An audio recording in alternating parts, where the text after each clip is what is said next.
Alright, bye! Well, okay then.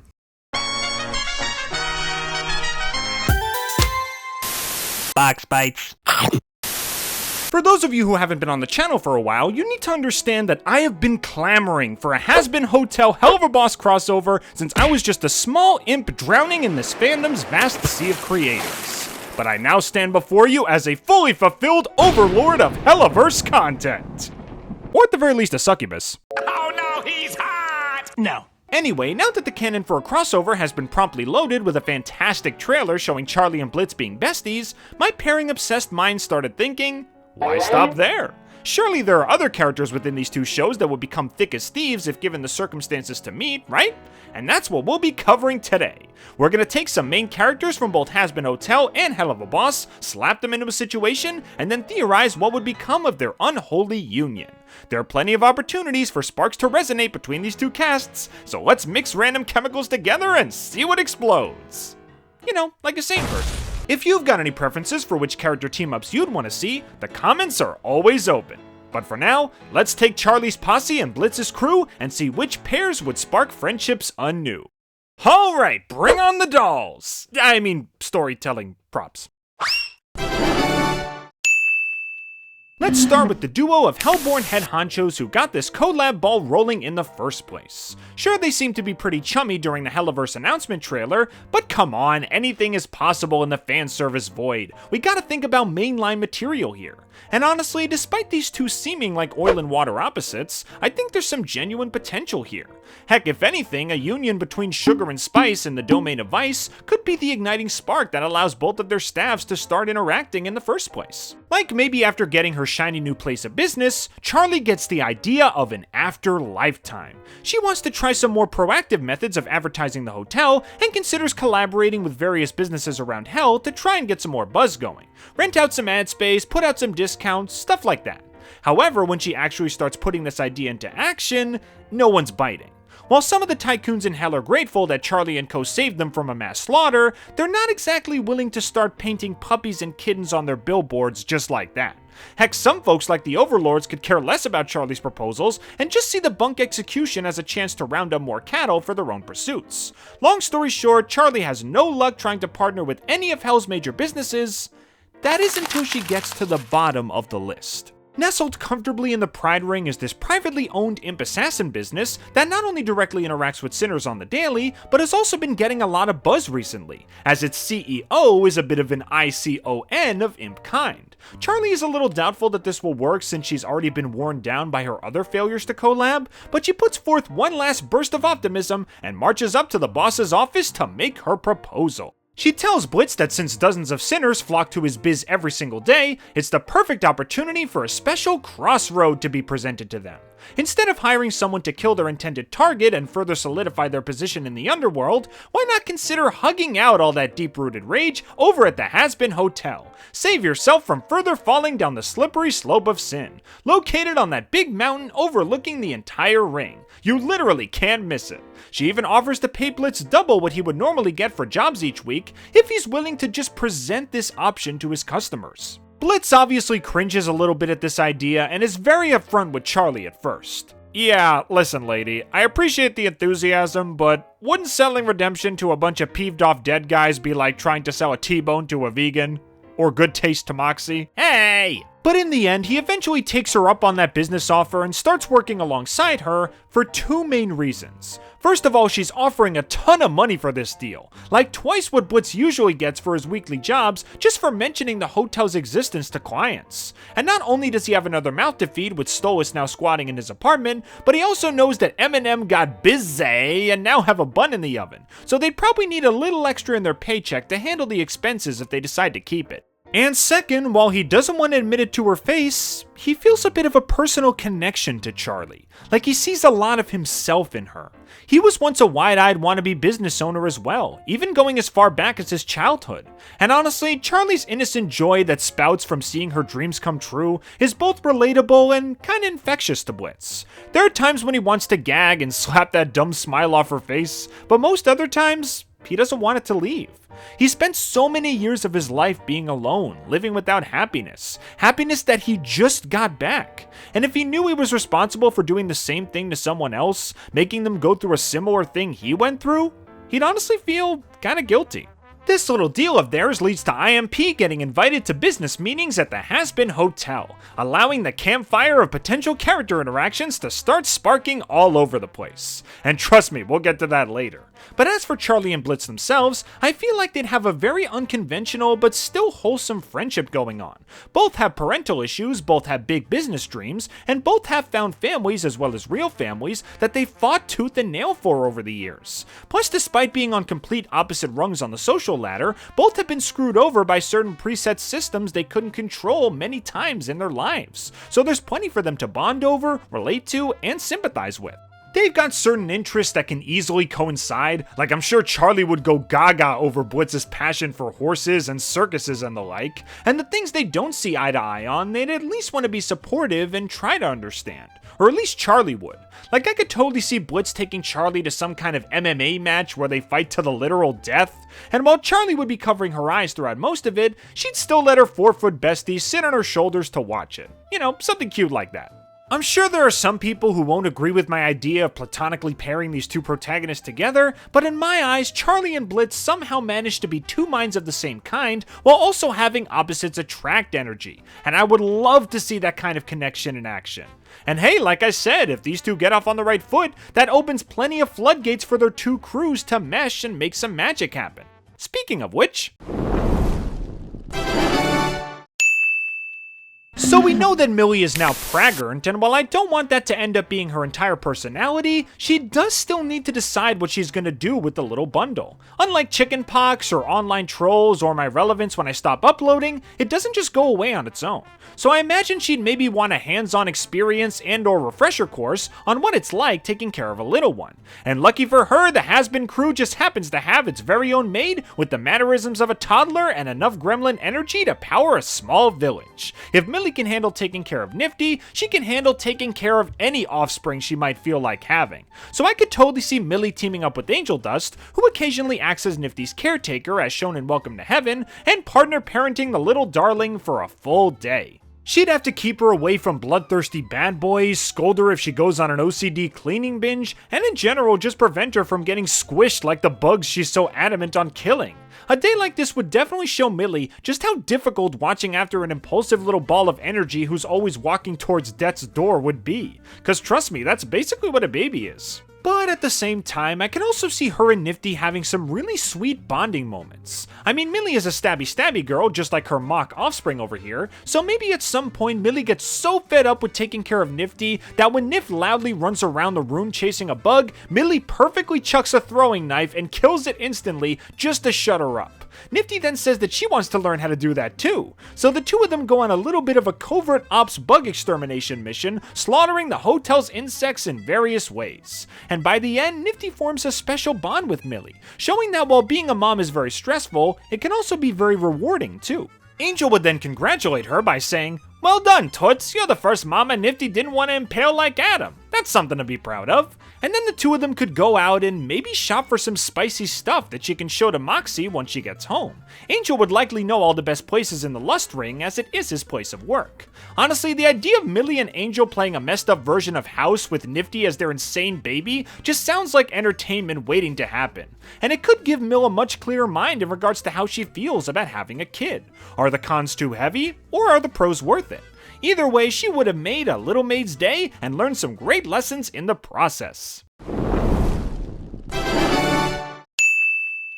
Now on the opposite side of Millie interaction, we've got Vaggie. Vaggie just seems like the perfect person that Millie could vent to and get angry with as they both let off steam. Like, I could totally see them going out to a knife throwing or axe throwing range and just kind of shooting the breeze as they mow down targets with bladed weapons. Millie could bring up how her parents disapproved of her decision to go freelance and subtly yet vocally shot down all of her dreams. But her life opened up so much more once she met her husband and her best friend. And while Vaggie's backstory is a little more messy, she was also once in a situation where the people she thought were her family kicked her out because of her choices, only for her to find new purpose in her partner and friends. Do you know what it's like to just have your wings clamped? More than you'd think. Then after a bit of mushy bonding, Vaggie says, hey, I've got another range we can hit up after this. And these targets actually move. She of course takes Millie to a turf war, and the two of them go absolutely hog wild, slaying the opposition with all the strength and determination that a couple of combat-ready gals can muster. I don't know, I just get the feeling that these two would really vibe if they were given the chance to have a little one-on-one time. Two dynamite gals shanking anyone who gets in their way. Good stuff.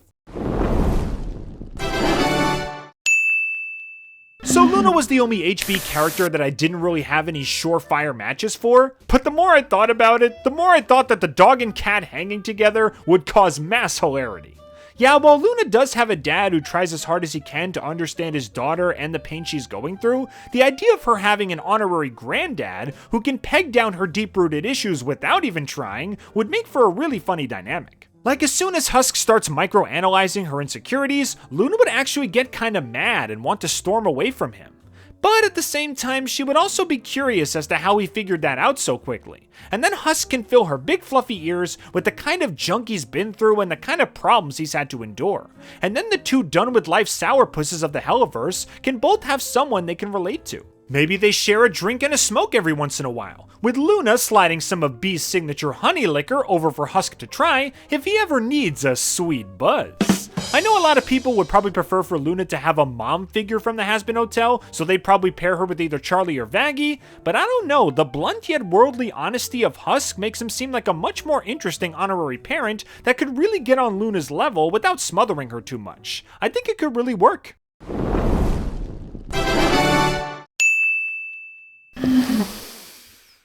Theater kids! Like, that's it! That's the whole pitch! Like, come on, we got tall, supportive theater kid big sister and short, wholesome theater kid little brother. Same energy, same gentle touch, same musically inclined minds. If our two groups of hellholes ever met up and this duo didn't set literal fire to the stage, blasting out a medley of songs from Wicked, Cats, and Phantom of the Opera, I'd slap the Spindle Horse writers over the head with a playbill the size of Velvet's phone bill. Grab one of Blitz's pans and get your butts down to the Yukon, cause you got a golden opportunity here, and you better not waste it.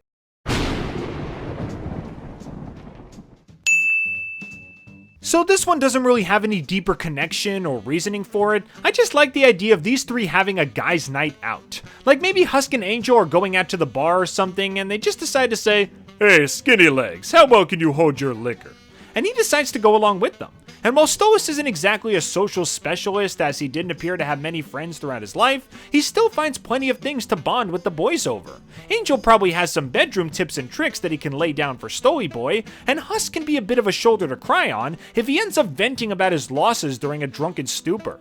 Three losers living their lives and trying to get through another night. Could make for some fun interactions, and it would give Stolas a taste of genuine friendship that doesn't involve his Crimson Casanova. Octavia is a tricky one to pair someone with since there's no guarantee that she'll even be involved with crossover stuff at all. I mean, she wasn't in the trailer for one, and I imagine that most of her time is gonna be spent cooped up in her mom's house, since I doubt Stella would care enough to take her anyplace. But if the heavens will open to grant me my one wish, it would be nice if one night Octavia sees an ad for the Hazbin Hotel on TV, with it being advertised as a place of redemption and happiness, and decides to sneak out and go there just for some reprieve from her unbearable new family. And while she couldn't check in as a client since she's not a sinner, maybe Charlie could at least give her a temporary room where she could rest for a few hours in a quiet, comfy place and be away from the icy drama of her home life. The two of them could talk together, kind of like mother to daughter, or maybe big sister to little sister. Maybe Vaggie could join in for a little extra support, and all in all, it would just be a really nice moment of relaxation for Octi. And Charlie could even open up her hotel as a little home away from home permanently, in case Octi can't hack it at her house on certain days. The two of them would basically adopt her in secret, and I think that would honestly be incredibly sweet. Her only condition would be that they don't tell her dad while she's over, since she's not ready to talk to him yet. Which of course leads me to...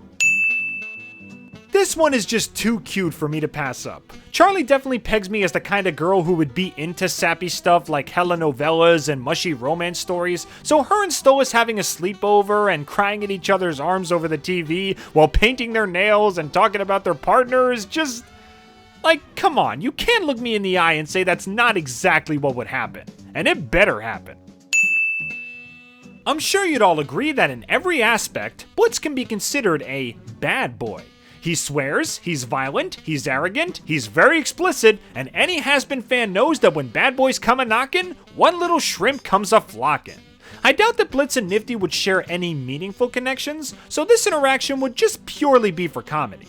Like maybe Blitz asks one of the has-beens for some insane favor, like some money to fix his totaled van, or the hotel's whole alcohol supply for a party he's hosting, and they agree to help him out, if he can pin down Niffty.